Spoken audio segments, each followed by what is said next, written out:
maka membangun ormas atau membangun partai baru, mungkin itu jalan yang akan kami tempuh.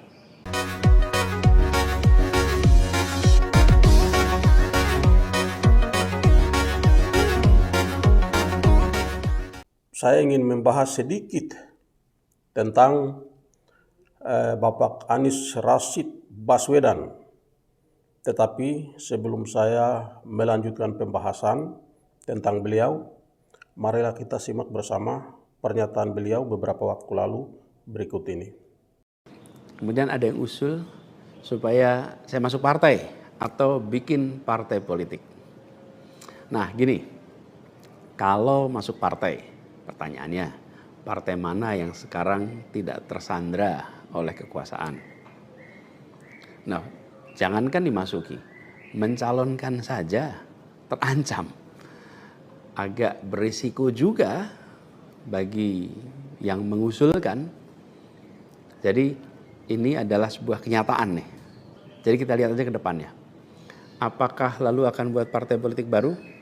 Gini, bila untuk mengumpulkan semua semangat perubahan yang sekarang makin hari makin terasa besar, dan itu menjadi sebuah kekuatan, diperlukan menjadi gerakan, maka membangun ormas atau membangun partai baru, mungkin itu jalan yang akan kami tempuh.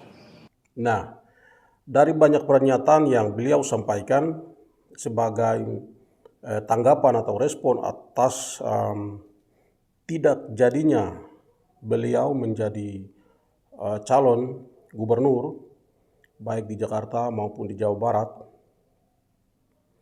ada satu hal yang paling menarik, yaitu berkaitan dengan adanya keinginan atau dorongan atau aspirasi dari sejumlah orang, baik secara personal maupun kelompok, agar beliau atau sudah waktunya beliau membentuk atau mendirikan sebuah partai politik. Barangkali aspirasi ini muncul karena banyak orang melihat Pak Anies ini seperti menjadi seorang pengemis ya, atau mengemis kemana-mana, meminta-minta partai kepada partai-partai politik agar bisa menjadi kendaraan bagi beliau untuk bisa mencalonkan diri sebagai gubernur DKI Jakarta. Nah, keinginan untuk kembali menjadi gubernur ini, seperti pengakuan beliau, itu didasari oleh adanya aspirasi dari berbagai pihak yang meminta kepada beliau, bahkan katanya banyak orang atau banyak warga Jakarta yang datang berbondong-bondong ke rumahnya meminta beliau untuk kemudian bisa menjadi atau mencalonkan diri menjadi gubernur DKI Jakarta.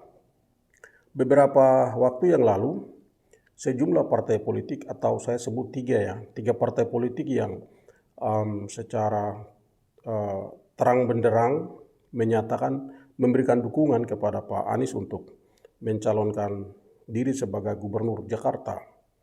Tetapi kemudian mereka juga ramai-ramai menarik dukungan tersebut, lalu muncul isu bahwa PDI Perjuangan siap untuk menampung Pak Anies Baswedan atau bisa mengusung Pak Anies Baswedan untuk bisa menjadi calon gubernur Jakarta.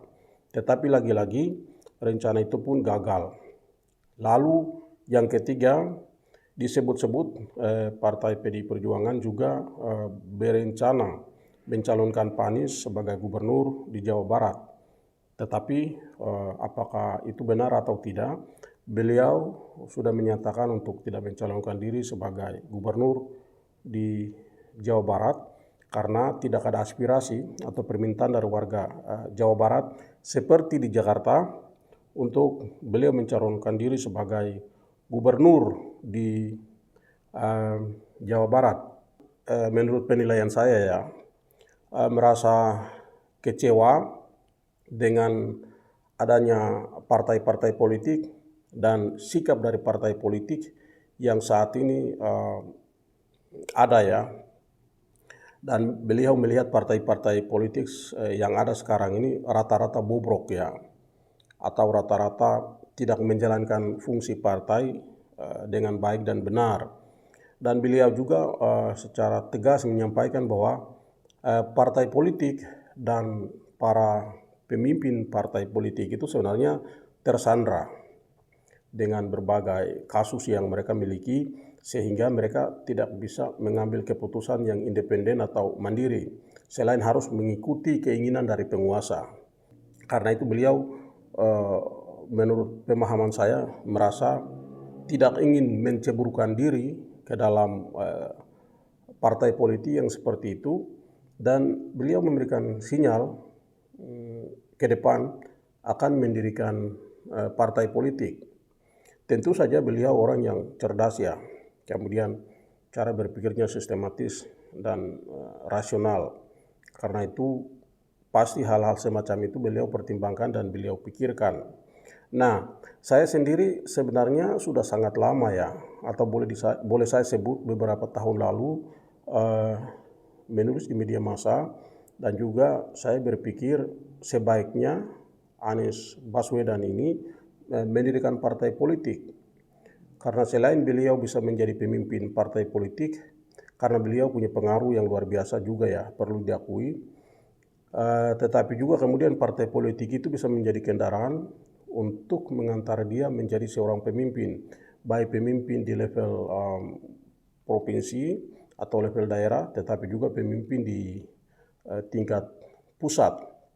Nah, dari segi pengikut ya, atau boleh disebut orang-orang pendukung atau fans dan lain sebagainya, itu tidak bisa diragukan. Dalam Pilpres kemarin, beliau bisa menduduki urutan kedua, pemenang kedua, mengalahkan Ganjar Pranowo yang diusung oleh PDI Perjuangan, yang dalam pemilu justru menjadi pemenang. Itu menunjukkan bahwa daya tarik atau pengaruh dari Pak Anies ini sangat luar biasa. Bahkan itu membangkitkan kepercayaan kepada beliau agar bisa mengambil sikap, agar bisa bergerak dari sekarang untuk bisa mendirikan sebuah politik. Dan kalau dilihat dari segi waktunya sangat panjang.